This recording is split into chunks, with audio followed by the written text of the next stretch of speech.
Yes, my dear friends. So, yes, a few days left for the prelims examination. Coming to history, we know it's a core subject. But the basic common sense is enough to answer majority of the questions in prelims. And coming to history, you just check the last 10 years. So many questions are there. Just your basic understanding of history is enough to answer many questions. Let us start. Which of the following is correct about Mesolithic painting? So, to start with, the prehistoric age, from prelims perspective, what is important is some Paleolithic sites, Mesolithic sites, Chalcolithic sites, or this Neolithic sites, Neolithic then Chalcolithic. The sites are very important. UPSC can ask in the match the pair. And also the cultural developments during this prehistoric age, especially the prehistoric painting. The question can be like this. Just to see, this is an ABCD question. Animal paintings were intimately connected with the heterodox religious themes and symbolism. Rubbish. Yeah, exactly. That is the idea. When you see the complexities of the words, you may feel that this is something extraordinary, Oscar-winning statement. Nothing is there. This is absolute rubbish. You see, heterodox sect, you know that it happened in the 6th century BC. In the mid of the 6th century BC, there is origin of the heterodox sect. I mean, those like unorthodox sect which denied the authority of the Vedas like Buddhism, Jainism, Ajivika sect, etc. And prehistoric is much earlier than the Indus civilization. So, in that sense, it does not make any sense here. You see, they connected with the heterodox religious themes and symbolism. It's absolute, nonsense. Humans were in linear representation painted in a naturalistic style. So, linear representation, we know that it is a feature of that upper Paleolithic painting. So, this prehistoric painting, if you check in Bhimbedaka rock shelters, they are classified as upper Paleolithic, Mesolithic and Chalcolithic paintings. So, one of the fundamental feature of upper Paleolithic painting is of course linear representation. And here coming to Mesolithic, they say the humans are like these triangles joining at the tip. Humans are mostly, they are artificial, I mean they are more stylistic representation of the human figures. Animals are naturalistic. So, just that concept is interchanged here. Community dances are the most dominant theme. Hunters or hunting scene is the dominant. Community dances a common theme, but it was not dominant theme. So, common theme and dominant theme, theme. So, the keywords you just look on to, or you just focus on the keywords used in the sentence. So, those keywords are sufficient to apply your logic, your common sense, and you can easily pick the right choice. Some paintings seem to depict a sort of family life. Just to see the formation of that sentence, it is a prehistoric fact, some paintings seem to depict a sort of family life. So nobody can with 100% accuracy say that it is exactly a family sort of, it's a joint family system they portrayed on the wall. Nobody can say that. This is all assumptions, or we can say that this is, this can vary also. So, the best solution is, like a safe solution is, seems to depict a sort of family life. Yes, like some sort of a family life of painting is depicted there. Okay. So, that is a safe zone, that is a safe sentence. D is your answer. A, B, C we eliminated with a certain kind of the, we traced certain absurd keywords and we eliminated them. So, coming to that, I would say that first question, that you have to study in ancient India the cultural developments of the prehistoric age, or maybe the salient features of the prehistoric age and important sites you have to cover. Consider the following statements about Chalcolithic age. You know that is the first metal age. Okay. There were mainly emerging urban populations dispersed over a large region. The primary materials used by them were copper and bronze, but iron was never used. They achieved urbanization on the basis of the produce from the floodplains like Kashmir Valley. So, the guys who have the basic understanding of history, who have the basic understanding of the geography can easily answer. Okay, in history you can see sometimes they ask questions, clubbed with the geography too. Okay, so you know that Indus civilization is the Bronze Age civilization. Chalcolithic is the first metal age, and the first metal used is copper only. Again, you know that the first urbanization which made appearance on Indian subcontinent is IVC only. Before IVC, there is no urban culture. So, with that simple logic, you will come up with the answer. Not correct they are asking, and all the three are not correct. Okay, this is not an urban civilization, and this is just copper is the material, the metal they used, no bronze they used. Then again they say that this urbanization is developed on the basis of the produce from floodplains like Kashmir Valley. So, if you have the basic understanding of the major floodplains or the geographical idea of floodplains in Indian subcontinent, this is also easily traceable. It is you can easily eliminate that concept. So, I mean that sentence. So, you see that all these are wrong choices. Answer has to be Delhi. Consider the following statements about Indus Valley civilization. Copper is fine, but they said not only copper, they said bronze and iron was never used. Iron never used, iron comes in the Vedic age, but bronze they said that is wrong, because bronze, Indus civilization is a bronze age civilization. That is the next extension of Chalcolithic. Consider the following statements about Indus Valley civilization. Dholavira and Ragigargi of Indus civilization are confined to cultural phases pre-Harappa and Harappa, are confined to only two phases. Indus civilization, you know, majority sites of Indus civilization we have seen,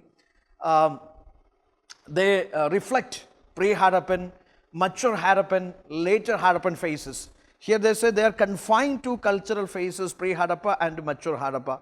But Dholavira, Ragigargi excavations are still going on. So, we know that they have reflections of pre-Harappa, mature Harappa, even later Harappa too. So, since they used the term are confined to, so whenever such kind of things are there, you please try to understand that is like some kind of, I mean this is purposefully put, you know, in order to confuse the aspirants. Okay. Now, only mature Harappan phase can be found in Rangpur and Rojdi. Only is the term used, and we know that some urban fossils being discovered or urban features being discovered. Banavali Kalibangan shows three cultural phases of pre-Harappa, Harappa and later Harappa. Actually, this is more matchable with Dholavira and Ragigargi. Okay, they are interchanged.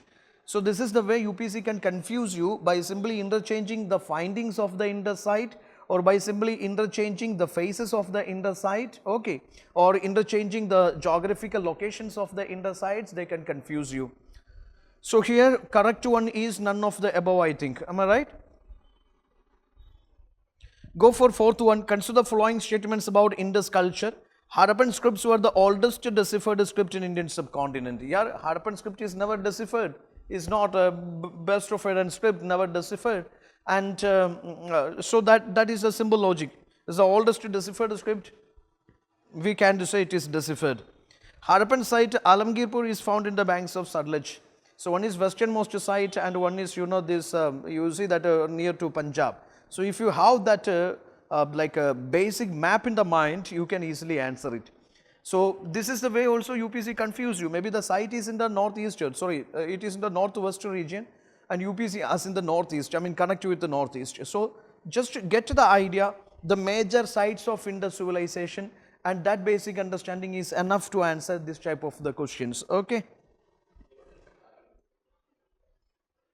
It is westernmost portion of Indian subcontinent, and it is not matching with the Sutlej. Sutlej, you see that it is Punjab. You have to go to, I mean, how something connected with, I mean, that is so called, you know, I mean, something they put in the Pakistan, something they put in the Afghanistan, and they are matching with that Punjab river, Haryana river, or Rajasthan river.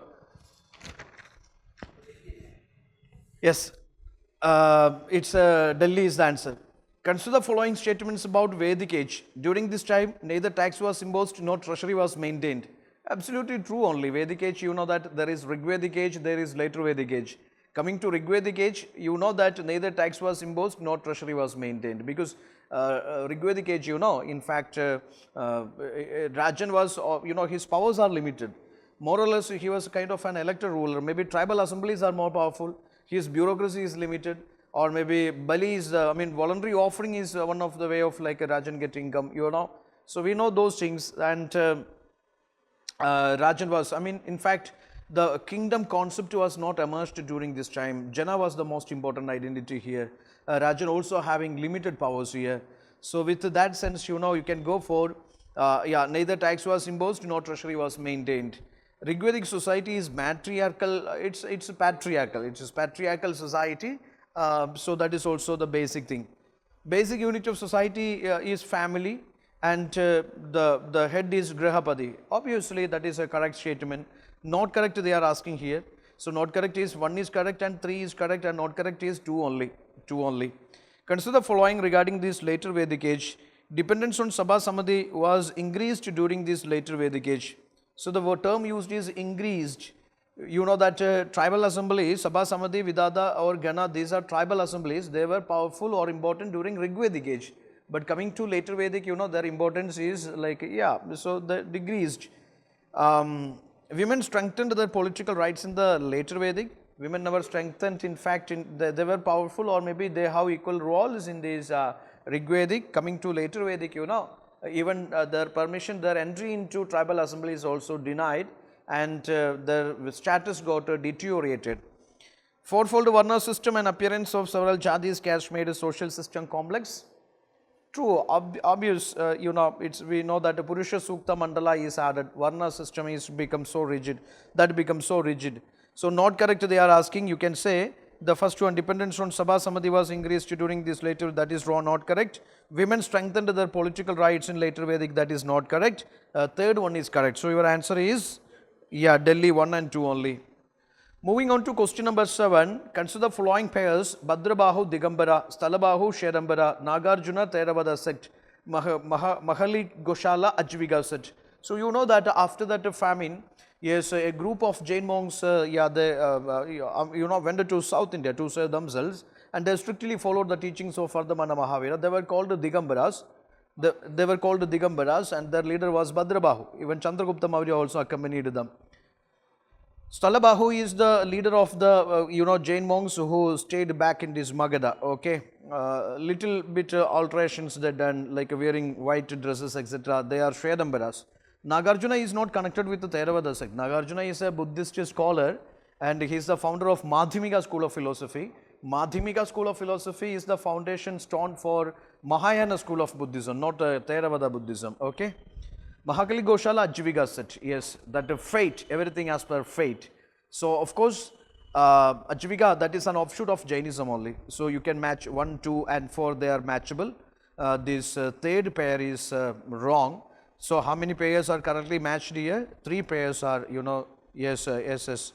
Delhi 1, 2 and 4, they are matchable here. That is answer, Delhi is answer. Question number 8, which of the following best describes the concept Nibbana in Buddhism? Nibbana or Nirvana? Yes, that is, yeah, the cessation of suffering.